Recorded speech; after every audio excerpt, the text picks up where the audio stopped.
그것을 지금 전달을 하고 있는 것입니다. 오늘 본문에서 로마 교회 성도들에게 호소하고 있는 사도 바울의 마음을 발견을 할 수가 있습니다. 그 첫 번째는 무엇입니까? 사도 바울의 마음 가운데 있는 진리를 향한 마음을 발견을 할 수가 있습니다. 우리 로마서 9장 1절 말씀 같이 한번 보시면, 내가 그리스도 안에서 참말을 하고 거짓말을 아니하노라. 그리스도 안에서 거짓말을 하지 않습니다. 그리고 내 양심이 성령 안에서 나와 더불어 증언하노니, 성령께서 내 양심과 더불어 증언을 하고 있다는 거죠. 사도 바울은 복음을 향한 자신의 진정성을 지금 호소하고 있는 것입니다. 예수님께서 그 증인이 되시고 성령께서 증인이 되신다라는 거죠.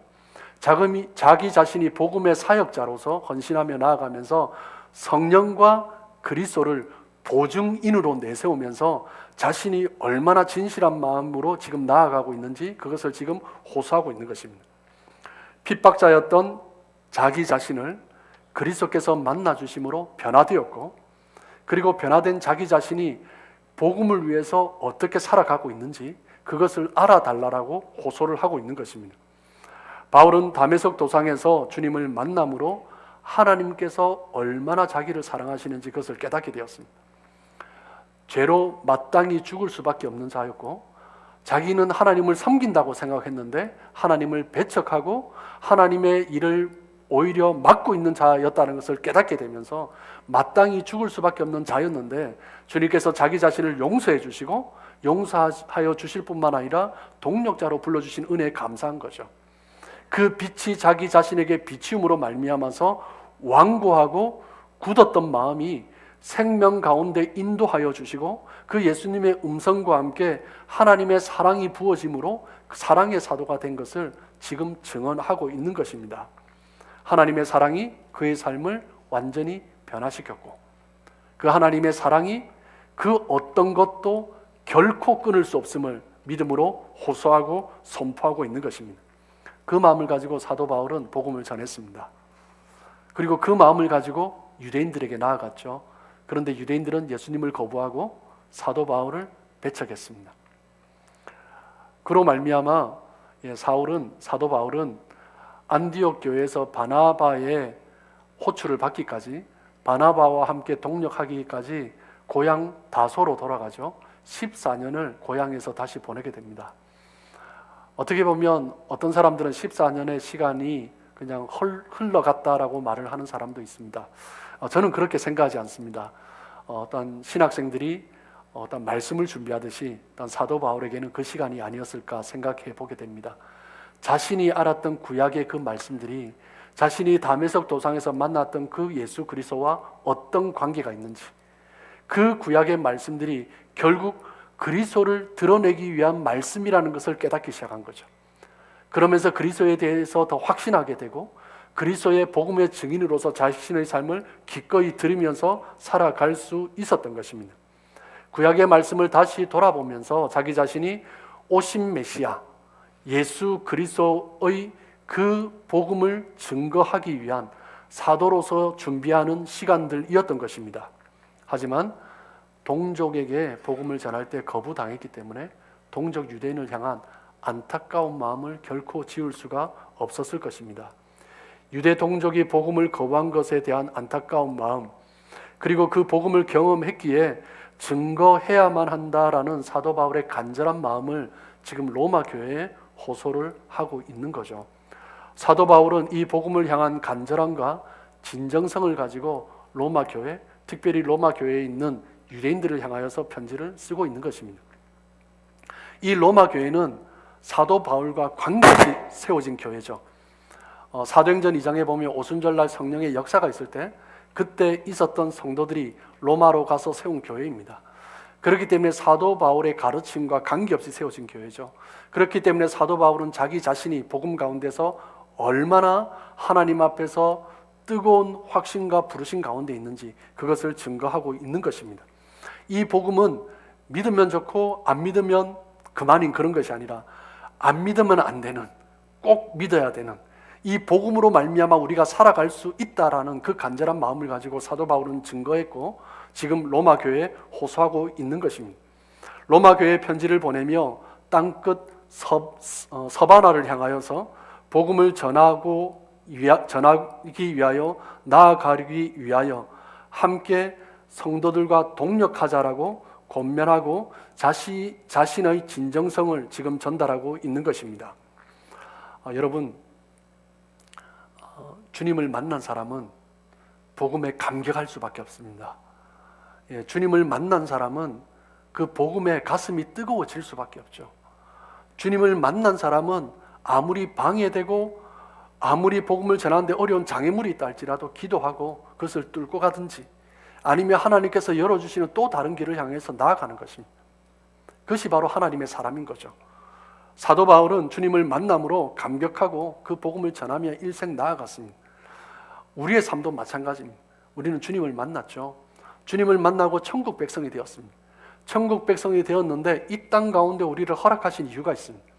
나를 통하여서 우리를 통하여서 누군가가 복음을 듣고 하나님 앞에서 돌아와야 되는 거죠. 그 목적 때문에 주님께서 우리를 허락하셨다라는 것입니다. 그 주님의 사랑이 사도 바울의 그 마음처럼 하나님의 사랑이 부어짐으로 하나님 앞에 뜨겁게 복음에 감격하시고 그 복음을 증거하기를 견딜 수 없어서 드러내시며 살아가시는 2020년 새해 되시길 주님의 이름으로 축복합니다. 오늘 본문에서 발견하는 바울의 마음 두 번째는 무엇입니까? 잃은 자를 향한 마음입니다. 로마서 9장 1절 말씀을 다시 한번 보시면 로마서 9장 1절 중간 부분 말씀을 보겠는데 헬라어 원어에는 이 중간 부분이 저희 개역 성경에는 9장 2절이 지금 없죠, 그죠? 그런데 헬라어 원어에는 이 중간 부분이 9장 2절로 되어 있습니다.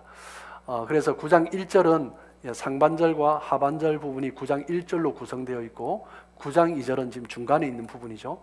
나에게 큰 근심이 있는 것과 마음에 그치지 않는 고통이 있는 것을, 나에게 큰 근심과 마음에 그치지 않는 고통이 있습니다 라고 선포하고 있는 거죠. 그 근심과 그 고통이 무엇입니까?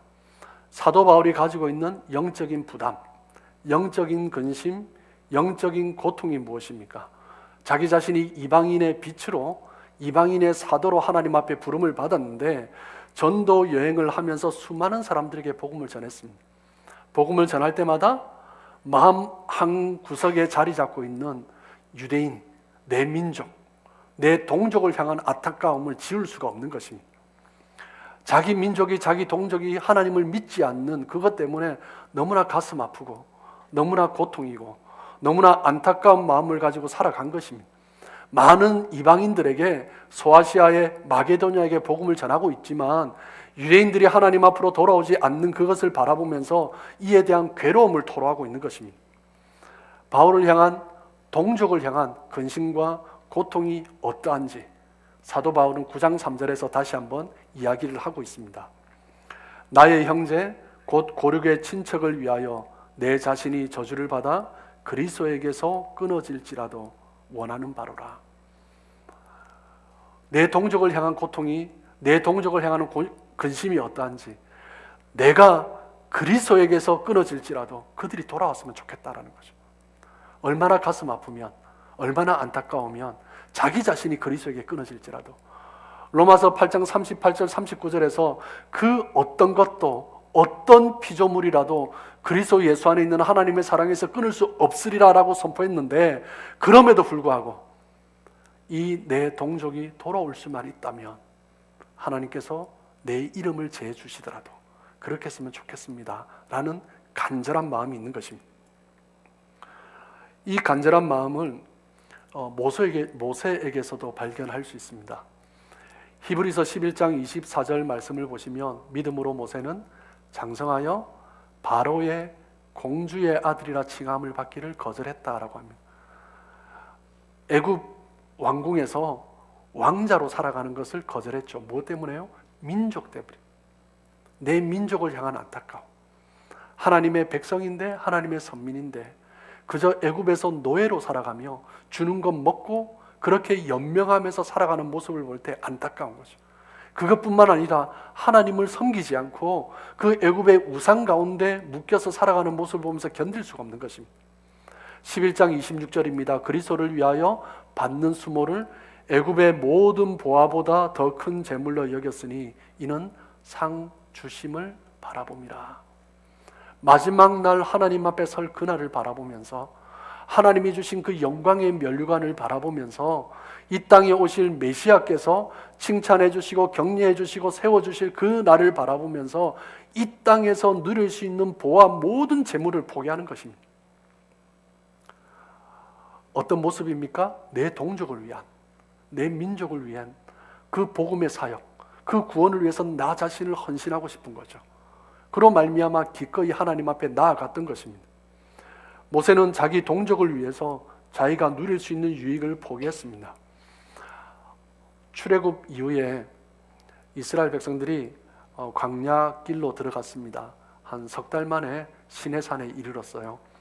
시내산에 이르러서 시내산에 올라가서 모세가 십계명을 받고 그리고 여러 율법을 받습니다. 하나님 앞에 율법을 받으러 올라갔는데 모세가 빨리 내려오지 않는 거죠. 그래서 이 불안한 이스라엘 백성들이 400년 동안 430년간 우상만 섬기던 이 이스라엘 백성들이 모세가 내려오지 않으니 어찌할 바를 모르는 거예요. 그래서 아론에게 뭐라고 하죠? 우리를 위해서 신을 만들어 달라라는 것입니다. 그래서 아론도 함께 불안했겠죠.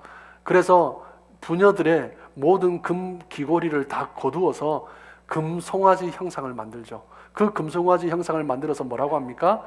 우리를 애굽에서 인도해낸 여호와 하나님이다라는 거죠. 하나님을 섬기는데, 이분 하나님을 섬기는데 우상을 섬기는 것입니다. 그것을 바라보면서 하나님이 안타까워하십니다. 모세가 내려오죠. 모세가 산에서 내려와서 그 모습을 보고 분노합니다.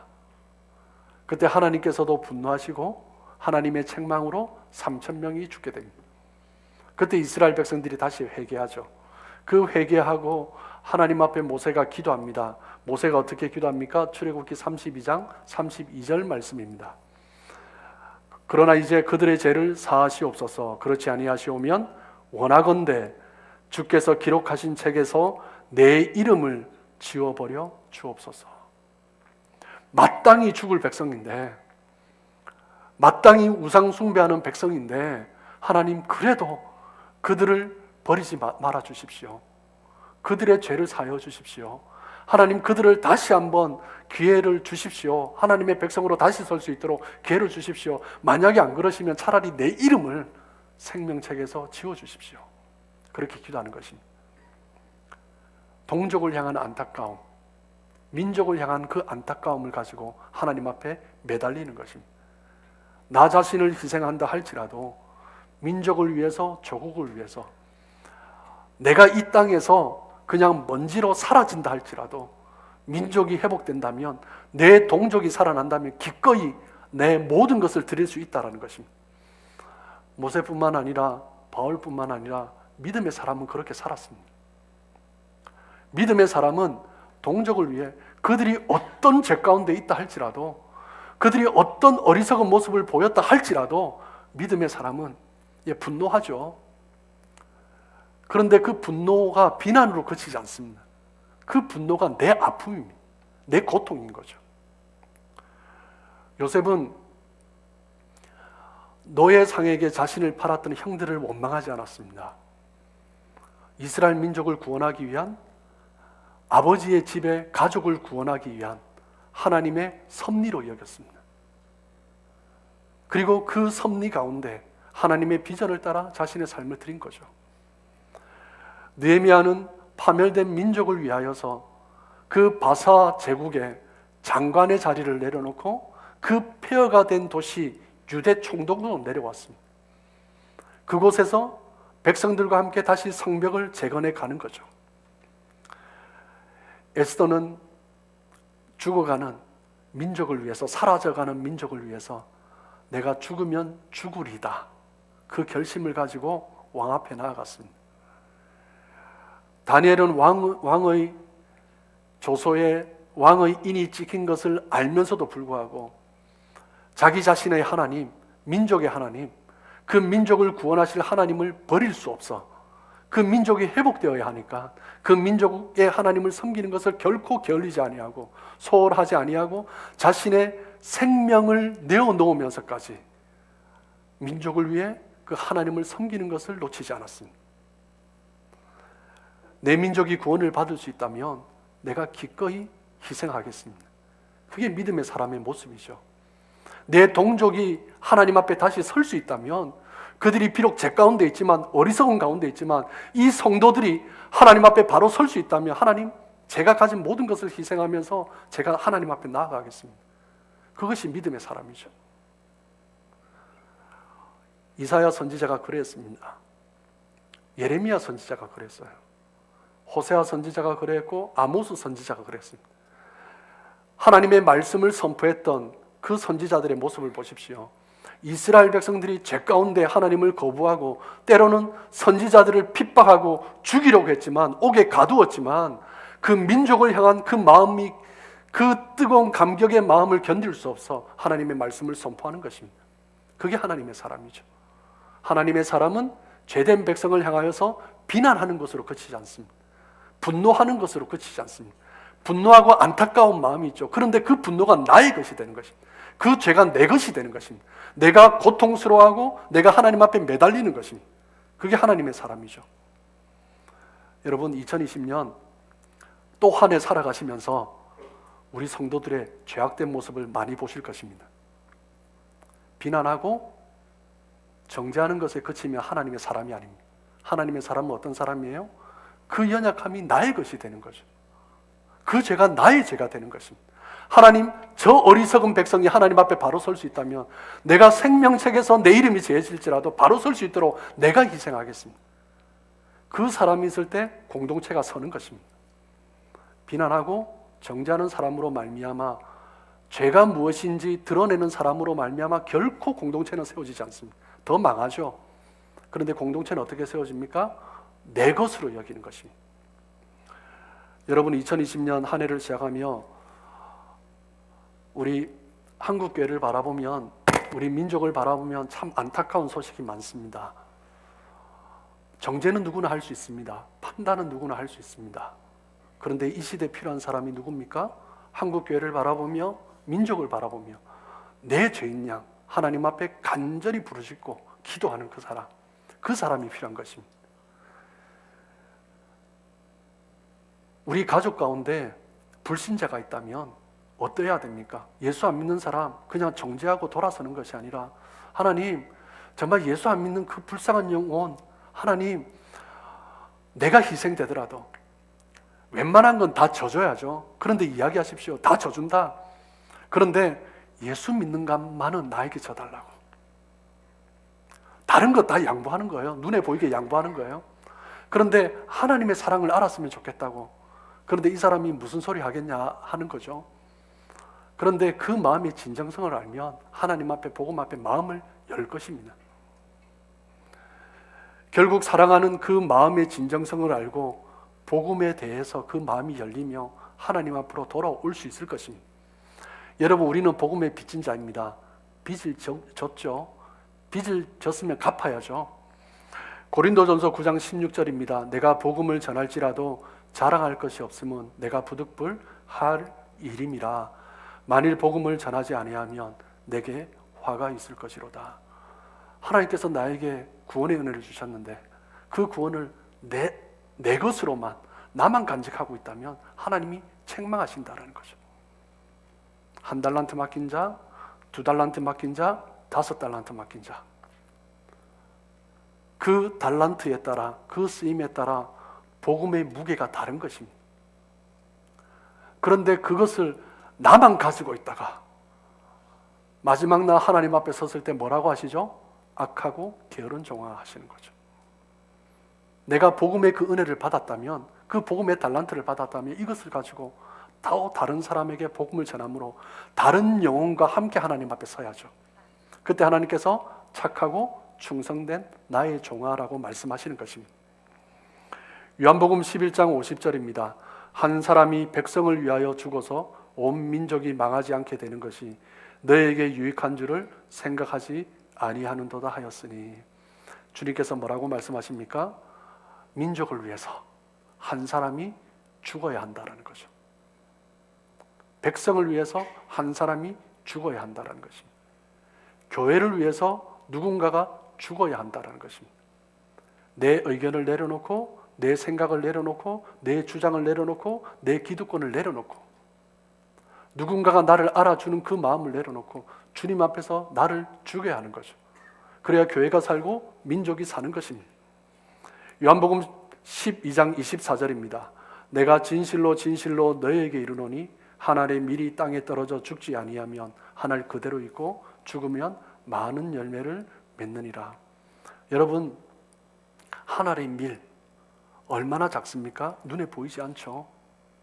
그런데 이 밀이 땅에 떨어져 심기우면 열매를 맺는 것입니다.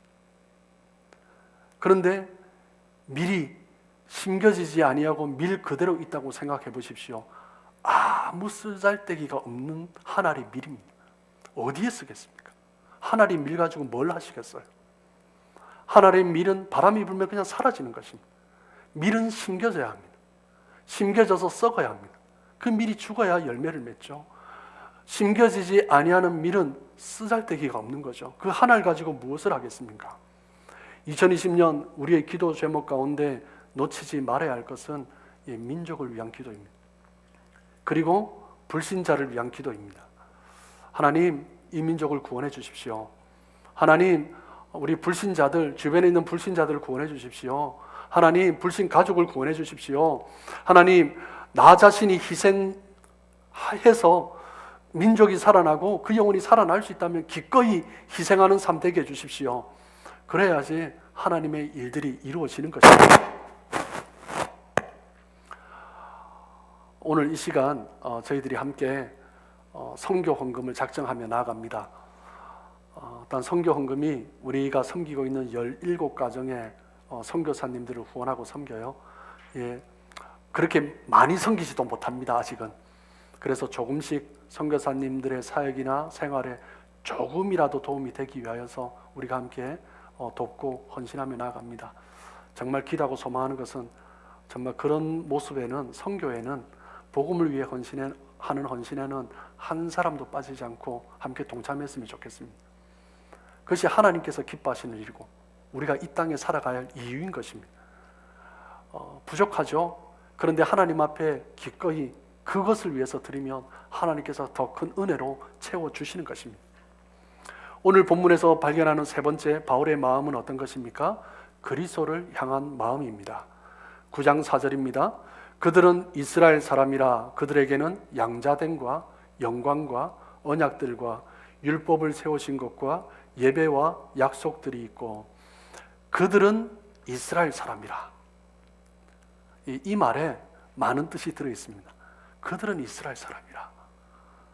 하나님의 택하신 백성이다. 하나님의 특권을 받은 존재들이다라는 거죠. 하나님의 양자가 되었고 하나님의 영광이 있고 언약이 있고 율법이 있고 하나님을 향한 예배가 있고 약속이 있는 백성이다. 하나님께서 친히 주신 이스라엘, 새 이름 이스라엘. 야곱이었는데 하나님께서 이스라엘이라는 이름을 주셨잖아요. 내 민족이다라는 말씀이에요. 이 세상 어느 민족 가운데 하나님께서 그 민족의 이름을 지어주신 민족이 있습니까? 이스라엘 뿐이죠. 내 백성이다. 하나님의 언약의 백성입니다. 하나님의 약속 위에 세워진 백성입니다. 하나님의 소망 위에 세워진 백성입니다. 그 수많은 백성 중에 오직 한 민족만이 언약의 백성인 것입니다. 양자됨, 영광, 언약, 율법, 예배, 약속, 이 모든 것을 가지고 있는 백성이 이스라엘 민족입니다. 그렇기 때문에 이스라엘 민족은요, 어느 민족보다 예수를 잘 믿어야 합니다. 역사적으로, 민족적으로 어느 민족보다 예수를 잘 믿을 수 있는 그런 토대가 있는 민족입니다. 그런데 그럼에도 불구하고 그들이 예수님을 배척하는 거죠. 그로 인해 사도 바울이 고통스러워하는 것입니다. 9장 5절 말씀입니다. 조상들도 그들의 것이요 그들에게는 그 모든 특권을 받은 수많은 그 민족의 조상들이 있습니다. 하나님 앞에 살아갔던 수많은 믿음의 사람들이 있습니다. 그 모습을 보며 살아가야죠. 민족을 위해서, 동족을 위해서 자신의 삶을 기꺼이 헌신하면서 하나님 앞에 바로 서기 위하여서 말씀을 선포하면서 연약한 자, 나약한 자들을 세우며 함께 기도하며 나갔던 그 수많은 민족의 조상들이 있습니다. 그럼에도 불구하고 여전히 자신의 종교적인 기득권과 전통과 자신의 소리를 외쳤던 그 백성들을 바라보면서 사도 바울이 안타까워하는 것입니다. 육신으로 하면 그리스도가 그들에게 나셨으니 이스라엘 백성들의 가장 큰 특권은 무엇입니까? 그들에게서 메시아 그리스도께서 오셨다라는 것입니다. 예수님이 오심으로 말미암아 그 조상들에게 주어졌던 모든 약속, 율법, 그 언약들이 완전히 성취된 것입니다. 그들을 통해서 그리스도께서 오셨습니다. 그리고 그는 만물 위에 계셔서 세세의 찬양을 받으실 하나님이시니라. 그 그리스도께서 만물 위에 계시고 그 그리스도께서 만물의 통치자이시고 그 그리스도는 세세의 찬양을 받으실 분이다라는 거죠. 그렇기 때문에 그들의 삶은, 이스라엘 백성들의 삶은 모든 것을 다하여 주님을 찬양하고 예배해야 될 삶이었다라는 거죠. 그럼에도 불구하고 그들은 예수님을 배척하고 예수님을 십자가에 못 박았던 것입니다. 사도 바울은 그것으로 인해서 견딜 수 없는 거죠. 자기 자신도 예수님을 함께 못 박았거든요. 그럼에도 불구하고 주님께서 용서해 주신 그 은혜를 생각하면 그 사랑을 견딜 수가 없는 것입니다. 여러분이 정말 가까이 아시는 분 중에 정말 훌륭한 분이 계세요. 그런데 그분에 대해서 누군가가 잘 알지 못하고 비난하고 배척하고 험담한다면 얼마나 그 마음이 답답하고 힘들겠습니까? 바울의 마음이 그렇죠. 그것 이상이죠. 예수님은 유대인이던 바울을 만나 주셨고 그 믿는 자를 핍박하고 예수님을 핍박했던 그 사울을 주님께서는 부르실 뿐만 아니라 동력자로 삼아 주셨습니다. 그 은혜에 감격하며 살아가는 거죠. 예수님은 이스라엘 백성의 역사 한가운데 오셨습니다. 이스라엘 백성은 마땅히 하나님께 세세토록 찬양과 영광을 돌려야 합니다.